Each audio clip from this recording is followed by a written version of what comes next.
আসসালামু আলাইকুম আমার পরাণের ভাই বোন। দেখেন আমি একদিন গায়ের বাড়িতে ঘুরে বেড়াইছিলাম ধানের খেতে।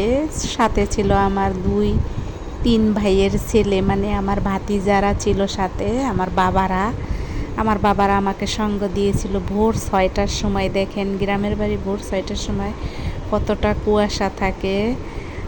ঢাকাতে তো আমরা 6টার সময় বেরিয়ে যাই অফিসের জন্য, কিন্তু গ্রামের বাড়িতে 6টার সময় এত কুয়াশা থাকে। এটা ছিল চৈত্র মাসের এক সকাল ভোর 6টা। আমার আজকে মনটা খুব খারাপ, তাই ভিডিওগুলো বের করে দেখতেছিলাম নিজ গ্রামের কিছু দৃশ্য দেখতেছিলাম। ভাবলাম আপনাদের মাঝেও ধানের ক্ষেতটা শেয়ার করে দেই, কেমন লাগবে আপনাদের জানি না। যদি ভালো লাগে তাহলে অবশ্যই লাইক কমেন্ট শেয়ার করবেন, আমার পাশে থাকবেন। পাশে থাকা বেল আইকনটি বাজিয়ে রাখবেন এবং অন করে রাখবেন।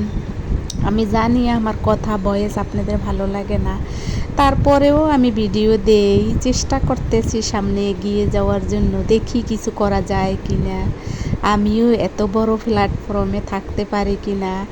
এই ইউটিউব প্ল্যাটফর্মের জন্য অনেকেরই জীবন বেঁচে আছে, অনেকেই কথা বলতে পারতেছে, অনেকে তার সুখ দুঃখ কত কিছু শেয়ার করতে পারতেছে।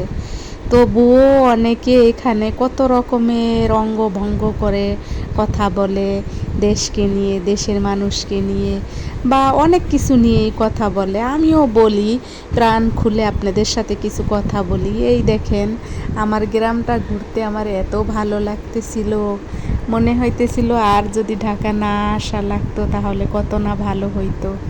এই গ্রামে যদি সারা জীবন কাটিয়ে দিতে পারতাম তাহলে কত শান্তি পাইতাম, কিন্তু সেটা তো সম্ভব না। এটা ছিল বাবার বাড়ির গায়ের কিছু ঘোরার অংশ। শ্বশুরবাড়িও কোনো একদিন আপনাদের গ্রামের কিছু দৃশ্য দেব, যদিও আমার আগের কিছু ভিডিওতে আছে, কিন্তু সেটা ওরকম ভালোভাবে নাই। জাস্ট আঙ্গিনা, মানে জাস্ট বাড়ি, আশেপাশে প্রকৃতি কিছুই নাই। এটা আমার বাবার একদম বাড়ির সামনের ভিউ। আমার বাবার সামনে যে ভিউটা, বাবার বাড়ির সামনে যে ভিউটা, সেটা এরকম। কারণ হইল কি, আমাদের বাড়ি উত্তর দক্ষিণ দিক করা, দক্ষিণা দিক খোলা, একদম আকাশের নিচে এরকম মাঠ, তারপরে কবরস্থান, তারপরে প্রি প্রাইমারি স্কুল, ঈদগাহ। এইভাবেই আমাদের বাড়িটা এত সুন্দর। ওই দেখেন তাল গাছ দেখা যায়, যে তাল গাছ আমরা ছোটোবেলায় পড়তাম, ওই দেখা যায় তাল গাছ, ওই আমাদের গা, এইটাই আমাদের গা। দেখেন কত সুন্দর, কত দূর থেকে দেখা যাচ্ছে। আমি খুব চঞ্চল মন নিয়ে ঘুরতেছিলাম। জানি আপনাদের এই ধরনের দৃশ্য ভাল লাগবে না, কারণ এটা গ্রামের উন্নত কিছুই না। তবে আমার কাছে এটা এত ভালো লাগে, যখনই মন খারাপ থাকে তখন আমি এগুলো বের করে দেখি।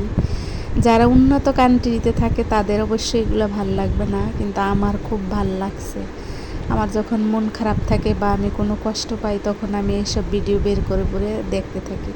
আজকে ভাবলাম আপনাদের সাথে এটা শেয়ার করে দেই। এটা কিন্তু 4 মাস আগের ভিডিও, 4 মাস আগের ভিডিও আজকে আপনাদের সাথে শেয়ার করতেছি। তারও কিছু উদ্দেশ্য আছে, কারণ আমার মন খারাপ। সবাই ভালো থাকবেন। আসসালামু আলাইকুম।